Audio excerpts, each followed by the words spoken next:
there had been some talk that Joseph Parker and his team were set to appeal to the WBO to get the result of the Dillian Whyte fight reversed, based upon the fact that there was a clash of heads early on in the fight. What was the second round? There was a clash of heads, and they say that that clearly affected Joseph Parker's equilibrium. His head was cloudy after that, and he wasn't himself. I guess this is what they are trying to argue, and they're trying to use that as a basis to get the decision reversed or to get an immediate rematch, either or. But apparently now they have abandoned that course of action, because Higgins has said here, in terms of us appealing, I don't think we will. I think we've grounds to appeal the WBO rules, etc., but we're going to take the high ground. Joseph will probably have a fight to rebuild as such, and then look to come back in the UK, I would hope. He goes on to talk about whether Dillian was ready for a rematch. I don't know, but I think even he will be aware that a concussed Parker nearly came back and got him in the end.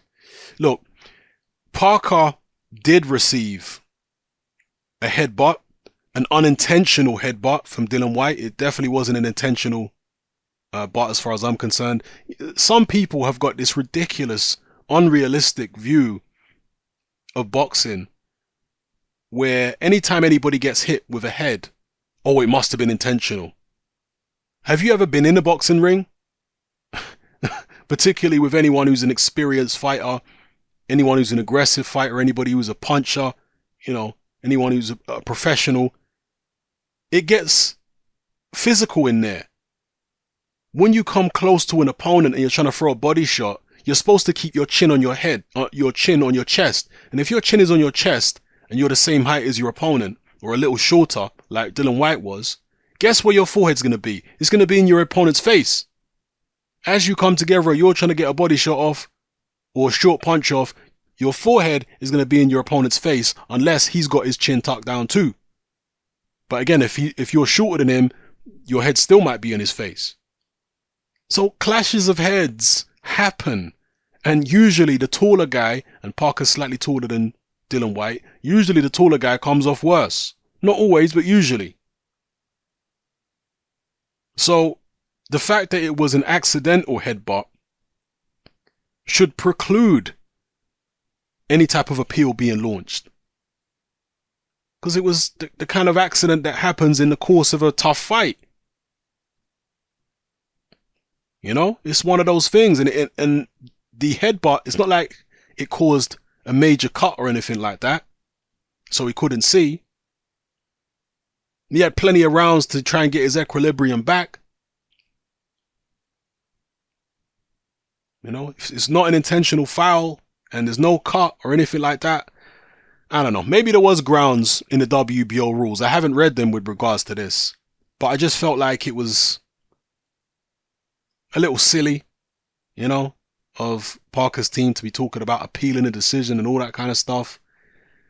I think what they need to be doing is addressing Joseph Parker's lack of killer instinct and fire. Because if he'd attacked Dillian Whyte with the same intensity in the, you know, earlier on in the fight, he might have got similar results. But he just didn't seem to do it until it was literally too late. That's when he decided to take the bull by the horns. He should have done that rounds and rounds earlier. He should have shown that same kind of desire earlier in the fight, and he might have got the result that he wanted. So that's what they need to be looking at more than anything. And his trainer, Kevin Barry, has been saying this. His trainer, Kevin Barry, has been saying, we need to get Joe to be more mean. That he's not naturally a mean guy. Even though he's been boxing from young, he's a naturally laid back guy. You know, he's never had a street fight in his life. And, you know, I did the video recently talking about just because you're from a tough area, it don't mean that you're going to have heart. And just because you're not from a tough area, it don't mean you won't have heart. There are plenty of people who are not from particularly tough areas that have street fights. Right? Because they've just got something in them that wants to fight people. And I gave the example of Teddy Atlas, who was a guy who grew up in a middle-class family, but yet he was, turned into a rebel as a young man. He wanted to go out and fight people. He had it in him. He had that meanness. Joseph Parker, he apparently too had a decent upbringing, but he didn't have that meanness that Teddy Atlas had in him. That viciousness. He just don't have it naturally. And he needs it. At the highest level in boxing, you got to be mean in there. Andre Ward, I know he's billed as fighting out of Oakland. I'm not sure what kind of upbringing he had, but I know he didn't grow up in Oakland. He grew up in some small place next to Oakland, which wasn't as... Oakland is a very rough place. That's one thing I know for a fact. Oakland is tough. But Andre Ward wasn't a street guy. Andre Ward was boxing from a very young age. He was basically an athlete from a young age, because that's what boxing is these days. That's one of the ways that boxing has changed. I remember Barry Hearn talking about this. Whereas back in the old days, fighters were all tough guys. They were all like street guys, and not all of them, but a hell of a lot of them were all street guys, and there were guys who mostly had plenty of street fights, and they were just old school hard men.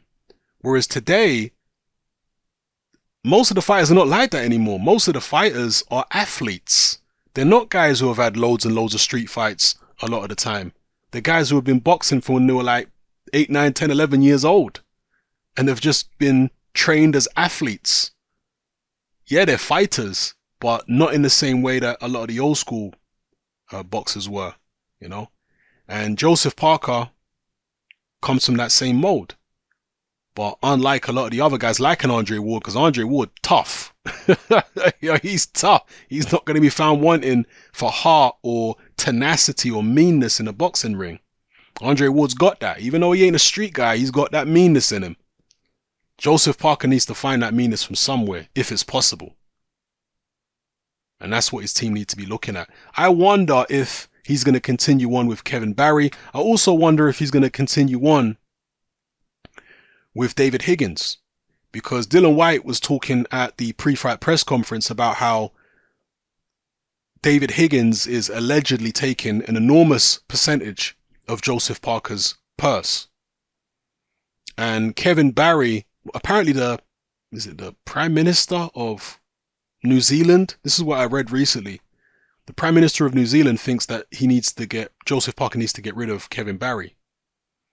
Now, I'm not sure if that's because of the performance in the last 2 fights of Joseph Parker, or it's also to do with the fallout that Kevin Barry had with David Tua years ago, because the Samoan community turned against Kevin Barry because of that fallout with David Tua, where David Tua claimed that he was ripped off by Kevin Barry.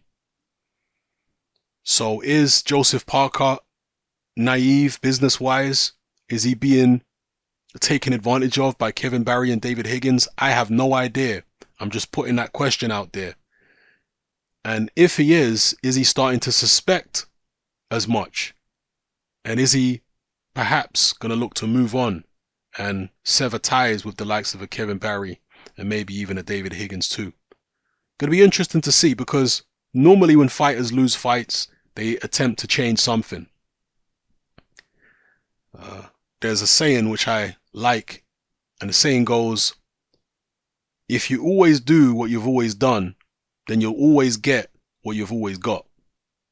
So if you want to change something, if you want things to change, then you've got to change something.